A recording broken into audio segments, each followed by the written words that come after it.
Good day, Grade 3 scientists! Welcome to our lesson for Science 3, Quarter 2, Week 1, Day 4. Our topic for today is describing objects by color, shape, texture, and hardness. Before we begin, please don't forget to like, share, and subscribe. Thank you! Objectives. At the end of the lesson, the learner should be able to describe objects based on their color, shape, texture, and hardness. Activating prior knowledge. Today, we will describe objects based on their color, shape, texture, and hardness. But before we begin, let us think about what we already know and what we still want to learn. Here is the chart of KWLA. K means what I know, W what I want to know, L for what I learned, and A how I can apply what I learned. K, what I know. Let's start with the first column. What do you already know about describing objects using color, shape, texture, and hardness? That's right. Here are the possible answers. I know we can describe leaves by saying they are green. I know some things are round like a ball. I know some objects are smooth while others are rough. W. What I want to know. Now, in the second column, what do you still want to learn about describing objects? Here are the possible answers. I want to know how to tell if something is hard or soft. I want to know why objects have different textures. I want to learn how to compare objects using their shapes. Write your answer for K and W in your notebooks. Later, we will go back to these charts to complete the last two columns.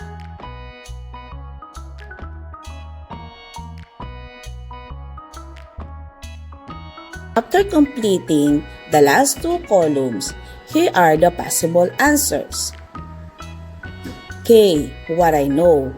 I know that objects have colors like red, green, or blue. I know that some objects are round, square, or rectangular. I know that some things are smooth while others are rough. W. What I want to know. I want to know how to tell if something is hard or soft. I want to know why objects feel different when we touch them. I want to know how to compare objects using their shape and texture. L. What I learned. I learned that we can describe objects by looking at their color, shape, and size. I've learned that we can use our sense of touch to know the texture and hardness of things. I learned that objects can be compared by using these characteristics. A. How I can apply what I've learned. I can use these descriptions when telling about objects at home or in school. I can describe things clearly when I write or talk about them. I can use my senses to observe and explain objects in science. Lesson Purpose Intention. Today, we will discover more about how objects can be different from what they seem. Let us begin by carefully observing and describing objects using our senses. Lesson Language Practice. Class, let us look at Part C and D as our continuation for the activity. Are there any words here that are new or difficult for you to understand? For example, the word hardness. Please raise your hand and share, or you may write them on the board. The possible unfamiliar terms for learners might be hardness, texture, rigid, smooth, and rough. For clarification, number 1, by using context clues. A rock is hard, but a pillow is soft. The shell of a turtle feels rough, but glass feels smooth. Synonyms: hardness, firmness, rigid, stiff, not bendable, smooth, even, flat, rough, uneven, coarse. Number 3, action demonstration. Okay. Tap on the desk. This is hard. Rub hand on a coconut husk. This is rough. Feel the book cover. This is smooth. Great job, everyone! Now that we understand these words, we can use them as we continue our activity in describing objects. Reading the key ideas then. Let's continue the activity. Scavenger hunt. Part C. Number 1. Look around you. Number 2. Find soft object and answer question 7. What is that object? Number 3. Find a hard object. Answer question 8. What is that object? Number 4. Find an object that is hard, smooth, and round. Number 5. Draw and label it in your group data notebook. Part D. Station 4. Number 1. Look around you. Number 2. Pick up an object. Answer question number 9. What is that object? And question 10. Describe the color, shape, texture, and hardness of the object. Developing reading of the key ideas then. How can you describe the object's color, shape, texture, and hardness? Example: my eraser is pink, rectangle, smooth, and soft. Another example: the rock outside is gray, round, rough, and hard. Now, describe the following objects.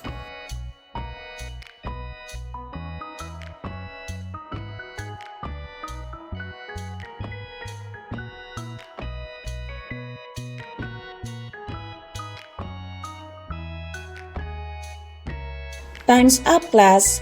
Let's stop for now. Later, you will share what your group discovered about the objects you explored. Deepening understanding of the key ideas then. Look at these fruits. What do you notice about their color, shape, texture, and hardness? Think. Learners silently observe the fruit shown. Learners turn to their seatmate and describe the fruit using the 4 properties: color, shape, texture, and hardness.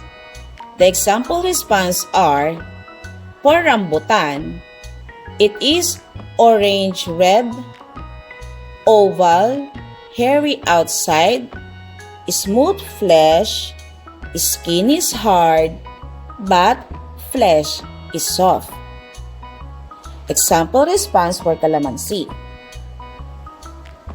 it is light green, round, smooth skin, and slightly soft. Very good! You were able to describe these fruits using their color, shape, texture, and hardness. In this quarter, we will learn more about describing and comparing the characteristics of the things around us, not just fruits, but many other objects too. Making generalization and abstractions. Let's think about this question. How were you able to describe the color, shape, texture, and hardness of the objects we use in our activities? The possible answer is, through my sense of sight and my sense of touch, I was able to describe the color, shape, texture, and hardness of the objects. That's correct. We use our senses. especially sight and touch, to describe objects. Now, let's answer the remaining column in the KWLA chart. For L, what I learned. What new things did you learn today? Here are the example answers. I learned that we can describe objects by their color, shape, texture, and hardness. I learned that my senses help me identify the properties of objects. For letter A, how I can apply what I've learned. How can you use this knowledge in real life? Here are the example answers. At home, I can use my senses to describe my favorite toy or fruit. I can use my senses to compare objects and tell which are soft, hard, smooth, or rough. Great job today! You discovered that by using your senses, you can describe the world around you. Next time, we'll explore more ways to observe and compare objects. Evaluating learning. Direction. Choose the letter of the correct answer.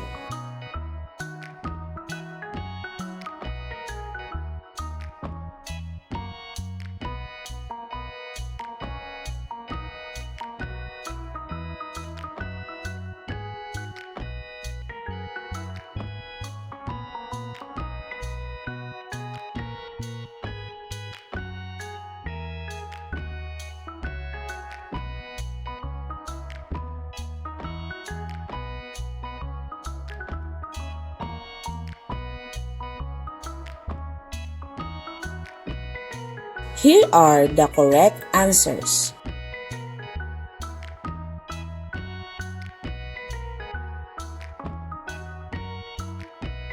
Great job today, everyone! You listened well, shared your thoughts, and work hard. Keep up the good work. Always remember to read, learn, observe, and have fun. See you next time!